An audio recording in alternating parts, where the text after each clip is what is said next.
Hola, bienvenidos a La Buena Vida. El día de hoy vamos a hablar sobre la hepatitis C, una forma de hepatitis bastante más común de lo que ustedes imaginan, que puede ser que tú tengas la infección durante muchas décadas de tu vida y nunca te enteras hasta que tengas problemas o complicaciones, o que accidentalmente te lo hagan saber.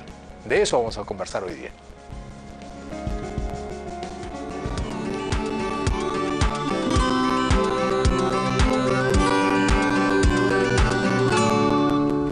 Jaime tiene 40 años de edad, es un hombre joven, sano, súper saludable, hace ejercicio y sobre todo es muy solidario. Y como solidario que es, decide ir voluntariamente a donar sangre. Le hacen las pruebas y a los 2-3 días lo llaman para decirle que sus resultados de sangre habían dado positivo a hepatitis C y que tenía que hacerse ver inmediatamente por un médico gastroenterólogo especialista en hepatitis C. Él no entiende qué está pasando porque nunca se sintió mal, nunca se puso amarillo, pero él hizo caso y fue a ver a su médico especialista, quien lo recibe y le hace las pruebas y le dice: tienes hepatitis C, ahora tienes que empezar tu tratamiento porque te puedes curar.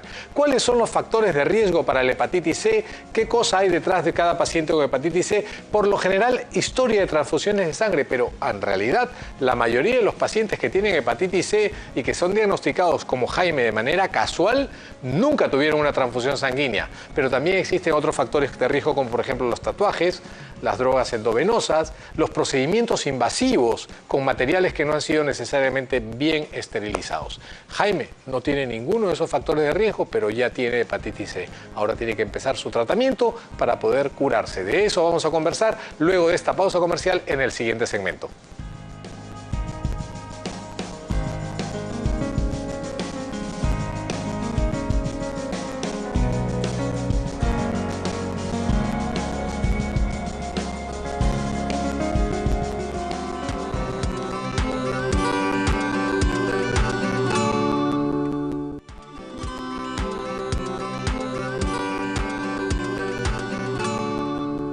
Arrancando la entrevista del programa de este día, tengo la grata presencia de nuestro invitado. Él es el doctor Martín Tagle, él es médico gastroenterólogo, hepatólogo de la Clínica Angloamericana, asesor del comité que está viendo la estrategia nacional, está creando la norma técnica de la estrategia nacional para hepatitis C, porque ya es un problema de salud pública. En realidad siempre se supo que había muchos casos de hepatitis C, pero no ha sido sino hasta hace no mucho en que se han dado cuenta de la gran cantidad de pacientes que están caminando por la calle, que circulan en el día a día, en la cotidianeidad de la vida, que tienen hepatitis C y no lo saben, porque esa es una de las características de este virus. En las personas infectadas, muchas de ellas nunca se enteran, sino hasta que casualmente en alguna prueba, por ejemplo, a la hora de ir a donar sangre, le sale hepatitis C. Si nosotros viéramos en los bancos de sangre los registros de pacientes a quienes se les encuentra hepatitis C, es mucho más frecuente que otras condiciones como VIH, por ejemplo, o hepatitis B. Lo bueno de todo esto es que la ciencia médica ha avanzado a pasos agigantados y actualmente los tratamientos son tan exitosos que la verdad es que es bueno saber que uno tiene hepatitis C, porque lo mejor es saber que se puede curar. Vamos a darle la bienvenida al doctor Martín Tagle para iniciar nuestra entrevista esta mañana. ¿Cómo estás, Martín? Pepe, muchísimas gracias por acompañarnos en el programa el día de hoy. La invitación. No, a ti por venir, por hacerte un tiempito para atendernos. En el primer bloque presentamos el caso de un muchacho de 40 años, joven, que un buen día se va a donar sangre y cuando de pronto recibe una llamada y le dice: venga hace un ratito porque en sus resultados ha salido un resultado adverso. Está de moda ese término. Ha salido un resultado adverso, usted le hemos encontrado hepatitis C y lo ponen en manos de un especialista, porque él tiene la suerte de tener un seguro privado, no tiene que ir a hacer pues esas colas de 3 horas, esperar 3 meses para que lo atiendan en un hospital, y efectivamente tiene hepatitis C. Ese es el caso, digamos, problema que no sé si sea el caso que mejor ejemplifique el diagnóstico de hepatitis C o saber que tenemos hepatitis C. Dentro de todas las hepatitis que existen, la hepatitis C tiene ciertas peculiaridades. Una de ellas es que tradicionalmente se la ha conocido como la hepatitis que se puede adquirir por transfusiones de sangre. ¿Es eso correcto? El caso de este chico que fue a donar y le encontraron hepatitis C, él nunca recibió sangre. Correcto. Mira, en los años 70 y hasta el año 89 no se sabía que existía la hepatitis C. Veíamos casos de hepatitis A, hepatitis B y otros que tenían características de alteraciones de las pruebas de función hepática o incluso ojos amarillos, ictericia. y le llamamos la hepatitis no A, no B, tú te debes acordar. Así es, claro. Hasta que en el año 89 se descubrió que ese no A, no B, en casi todos los casos, era un virus característico que se identificó. Ese virus es la hepatitis C. Y lo que tú dices es correcto. La mayoría de personas que tienen el virus de la hepatitis C lo han adquirido por vía, probablemente es lo que llamamos parenteral, o sea, sanguínea, transfusiones.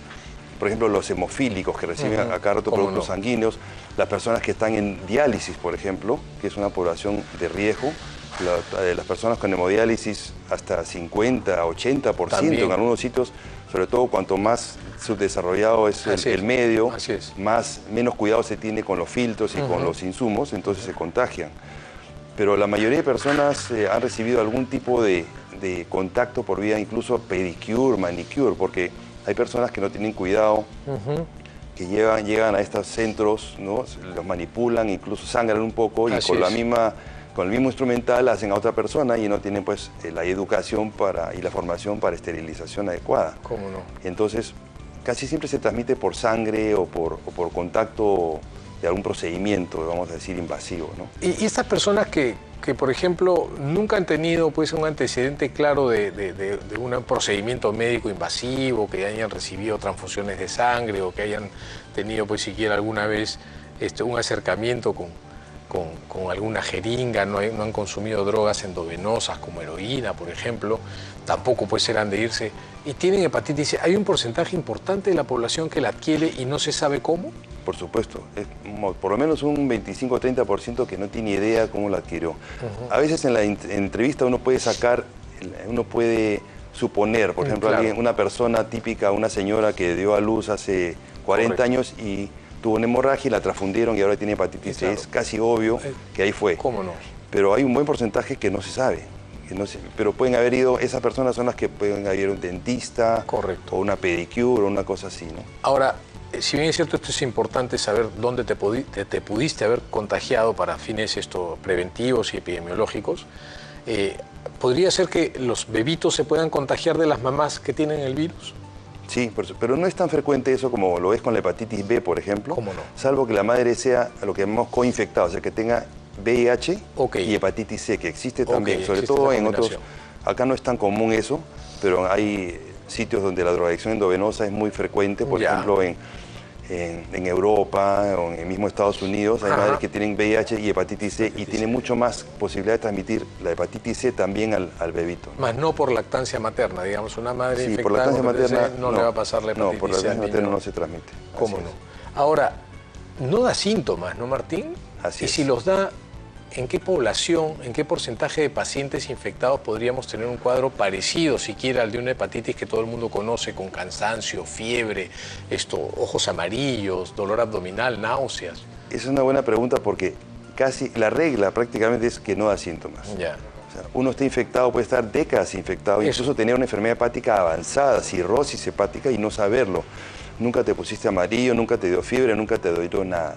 No es como la gente cuando uno le hablan de hepatitis, piensa, me puse amarillo, tuve vómitos, el cuadro de la hepatitis A clásica, de las personas que uno ha tenido en la familia a veces. No se pero repite la hepatitis C no es así. Claro, hay casos agudos de hepatitis C, sobre todo en drogadictos se ve, gente que se pone amarilla y todo, pero esa es la excepción, es menos del 10% de los casos.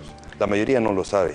Una vez que llega un muchacho como nuestro paciente problema, que se fue a donar sangre y le dijeron, mira, nos ha salido el resultado positivo de hepatitis C, esto no hace el diagnóstico, esto es solamente un tamizaje, un despistaje, sería bueno que te hagas ver para confirmar el diagnóstico.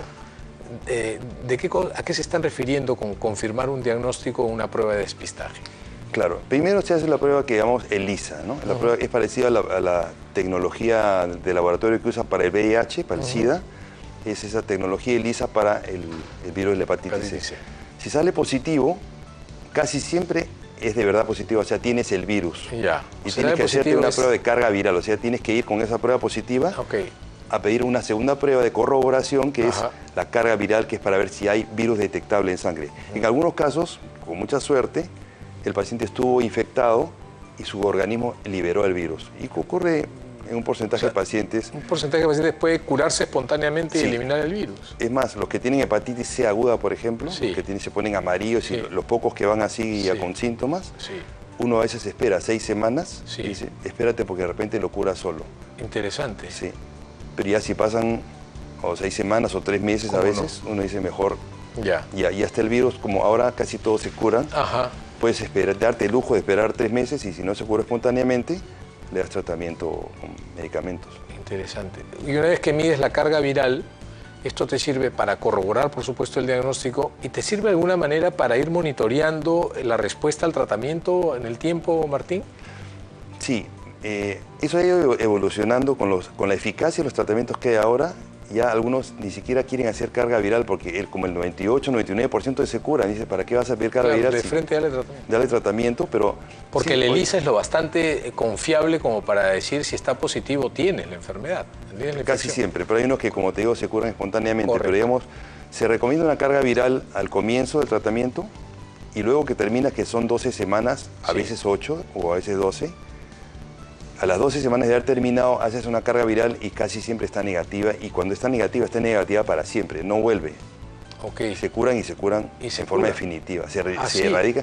Es la única enfermedad viral que le erradicas con antivirales. Con antivirales. Además, o se van solas o se quedan latentes, pero esta se ¿Cómo erradica. no? Sí, O sea, lo que tú me estás diciendo es que la hepatitis C es curable. es curable. Es curable y ya está. Ya está. Así. Interesante esto. Y Ahora, ese es un desarrollo que se ha ido dando en los últimos 4 o 5 años, nada más.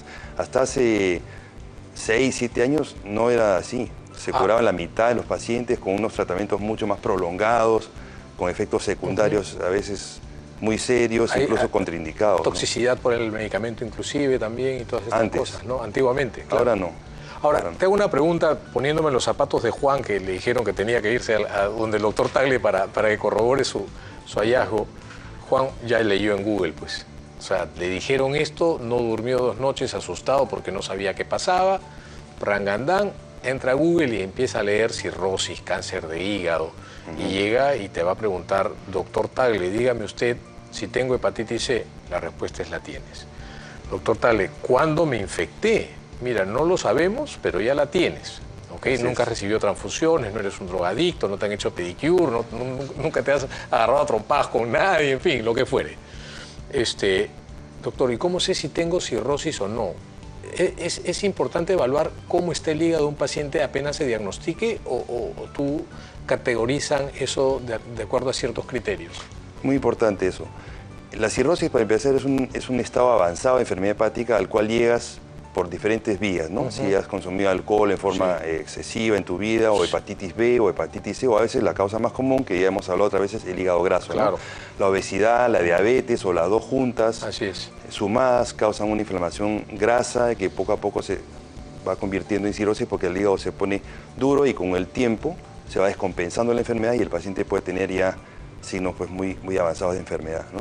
Correcto. Entonces sí es importante ver en qué etapa está el paciente. Si tiene solamente un hígado con el virus pero no tiene daño Ya.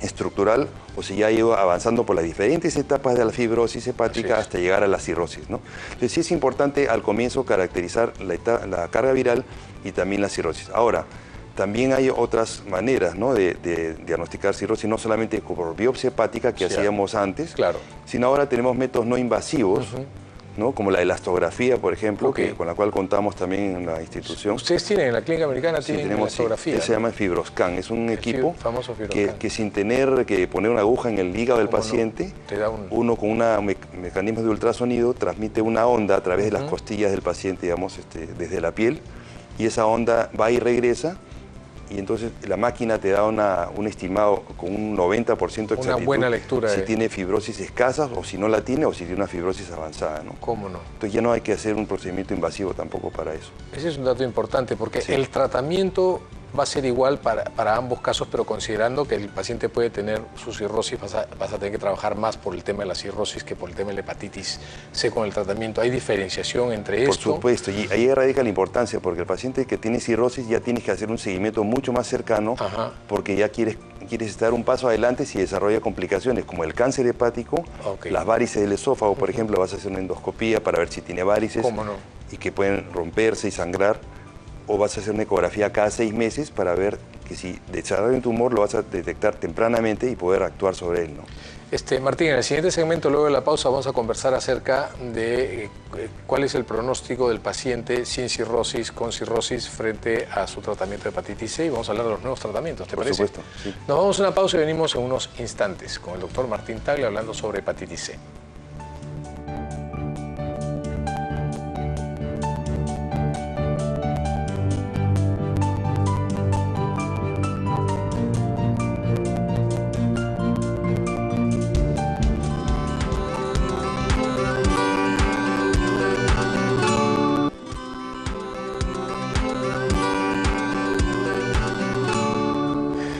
Martín, estábamos hablando del paciente con hepatitis C con cirrosis y sin cirrosis. La cirrosis es un proceso de fibrosis, de daño, que una vez que se instaura supuestamente evoluciona en el tiempo y no se estanca y regresiona. Si un paciente tiene hepatitis C, pero además ya tiene cierto grado de cirrosis, le curas la hepatitis C, ¿qué pasa con esa cirrosis? ¿Va a seguir progresando? ¿Hay manera de controlar eso también? Eso es importante. El paradigma que teníamos antes de que la cirrosis era irreversible y progresiva siempre, eso se ha cambiado también con los nuevos tratamientos. No vas a regresar a un hígado no cirrótico completamente, pero el grado de fibrosis disminuye y sobre todo la función, ¿no? Es un hecho conocido que hay pacientes que tienen hepatitis C avanzada con cirrosis y que tienen complicaciones y se curan el virus, baja la inflamación y empieza a mejorar el paciente. Incluso algunos que están puestos en lista de trasplante hepático por los enfermos que están de la cirrosis son sacados de la lista de lo bien que están para darle paso a otros que están más enfermos. Lo necesitan más. Así esto que dice realmente es esperanzador. Parece ficción, pero es la realidad que estamos viviendo ahora, ¿no? ¿Tienen ustedes, los hepatólogos, un estimado promedio global, ¿no? Nacional va a ser difícil de saber qué porcentaje de la población podría estar infectada con hepatitis C?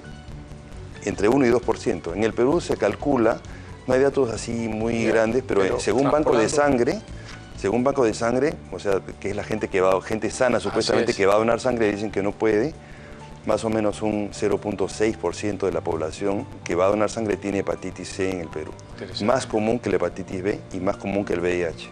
Y tiene curación, además. Así es. Y tiene curación. Lo cosa más importante es que tiene curación. La hepatitis B no y el VIH tampoco. Bueno, frente a la hepatitis B tenemos vacuna, ¿correcto? Vacuna y tratamientos antivirales, pero que mantienen al paciente, pero no lo curan. La vacunación se hace desde que naces. Yo creo que probablemente en unos años nuestra carga de hepatitis B disminuya de manera sustancial. Y de hecho ya se está viendo. La hepatitis B ha bajado bastante en Perú gracias a la vacunación universal. Así es. Pero con la hepatitis C, según lo que me estás contando, mi lógica simplista me dice que ya, pues, ¿para qué buscar una vacuna si tenemos tratamientos extraordinariamente buenos? Exacto. O sea, la investigación en vacuna ha perdido entusiasmo por ese motivo, justamente. ¿Cómo no? Cosa que no ha pasado con el VIH, por ejemplo. El VIH tú puedes llegar a tener cargas virales indetectables, o sea, tener tus linfocitos T perfectos, o sea, prácticamente ya ni tener capacidad de contagiar a nadie, pero vas a depender de la pastilla todos los días de tu vida porque el virus va a estar ahí. Así es. Aunque sea un mínimo, un pedacito, pero va a estar ahí. Así es. ¿No? Entonces, ¿qué ha cambiado en el tratamiento de la hepatitis C? ¿Por qué son tan auspiciosos los resultados? ¿Qué cosa ha logrado la ciencia encontrar para erradicar este virus? Mira, antes se usaba el interferón, que es una inyección que se colocaba una vez por semana, con la ribavirina, que es un antiviral, que no se sabe bien cómo actúa, no actúa directamente sobre el virus, pero tratabas a 100 personas por casi un año de tratamiento, inyecciones semanales, con efectos secundarios de fiebre, dolores musculares, a veces depresión, incluso suicidios por el interferón, efectos intolerables. Algunas personas ni siquiera de arranque calificaban porque decían que tenían contraindicaciones, no podían recibirlo y la enfermedad seguía avanzando. Y con todo eso, con todo ese esfuerzo y ese dolor que les causaba, 50% más o menos lograba eliminar el virus. En cambio ahora con los tratamientos ya están dirigidos específicamente a dónde es que el virus se reproduce, en las zonas de claves del genoma del virus. Entonces se utilizan combinaciones de 2 hasta 3 antivirales que han dado exactamente en el blanco. Así es. Entonces el virus muere. Atacan por diferentes frentes y uno de ellos tiene que caer. Claro, entonces se cura el 98% de los pacientes. Hay pacientes siempre difíciles de curar. ¿Cómo no? Los que son cirróticos avanzados, los que tienen, esa es otra cosa, ¿no? Hay que ver qué genotipo tiene el paciente. El virus de la hepatitis C tiene 6 variantes, 6 genotipos. En el Perú 3/4 partes son genotipo 1 Ya. y el resto son 2 o 3. 4, 5 y 6 no hay acá. Ok.